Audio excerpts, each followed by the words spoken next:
So I just got done watching the latest entry in the Toy Story franchise, Toy Story 5, and admittedly I was a little concerned for this movie when it first got announced because while I've never disliked a single Toy Story movie, I like them all, like to love them all. But my only issue is I didn't really see a reason why to make a fifth movie. And then the trailers and the plot came out and I was like, okay, this could be good. This looks interesting, but I mean, I still don't understand why this exists.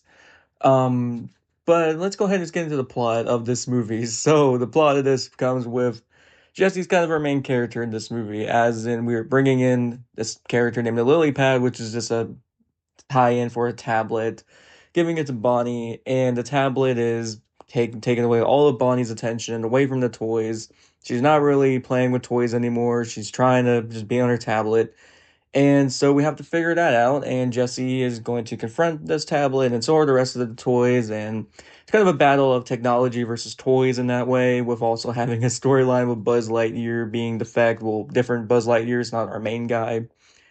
But here's the thing, like I said, I was very pessimistic going into this movie. I was very nervous, but I did actually really end up enjoying it. I think this is a pretty damn good Toy Story movie, and it's because it does have a very poignant story with the whole toys versus technology thing, but they also add in some other elements here with other technology that kids have been playing with for years, way before tablets or iPhones came around, and how those became obsolete. And what does that mean? And it's really good. They don't outright say in this movie, "Oh, technology bad," and toys good. I thought it was gonna be kind of like an old man yelling at clouds kind of vibe going with this movie.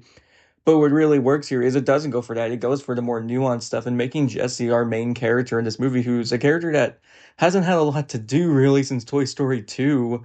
I'm actually very happy with it. I feel like she holds this movie on her own, and there's parts of it where it just feels like it's only her movie, and one of my biggest issues with the movie is we have such a huge character, a huge bunch of cast in this movie with all the other toys that some of them just do not get a lot to do throughout the movie, and you just kind of watch them like, okay, cool. There's the bunny and the duck from the last movie. They don't have a single line, but all right. Oh, there's Bo Peep. Oh, she's gone. She's just here to drop off Woody. And speaking of Woody and Buzz, they're actually the characters that get more to do in this movie, which I was very happy with because while most of the other toys get sidelined, they get a little plot of their own, and I really like that a lot here.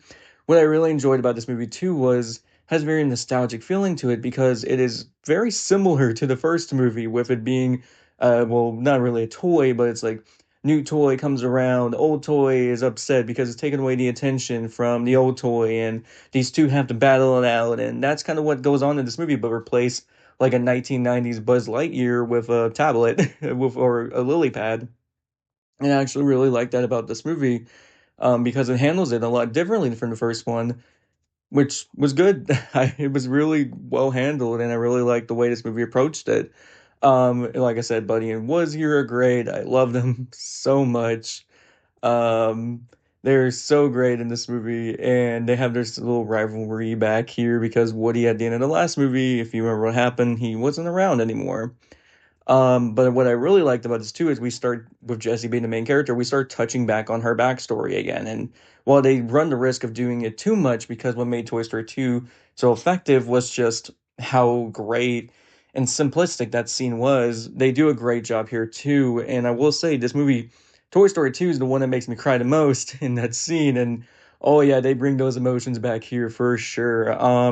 Like I said, I wasn't expecting a lot out of Toy Story 5. I mean, it's the fifth movie in the franchise. The last one was a very confusing spin-off movie. So it was very, very weird going into this, but I walked out having a really good time. It's not one of my favorite Pixar movies of the year, or not, or there's only been two. It's this and Hoppers. But it's not one of my favorite Pixar movies or anything. But I will say it is a pretty good Toy Story movie, and it is very refreshing to see a franchise get into their fifth entry and still have good movies. And also the Buzz subplot is not going to spoil too much about it or the Conan O'Brien character, but those were really fun moments and characters throughout the movie.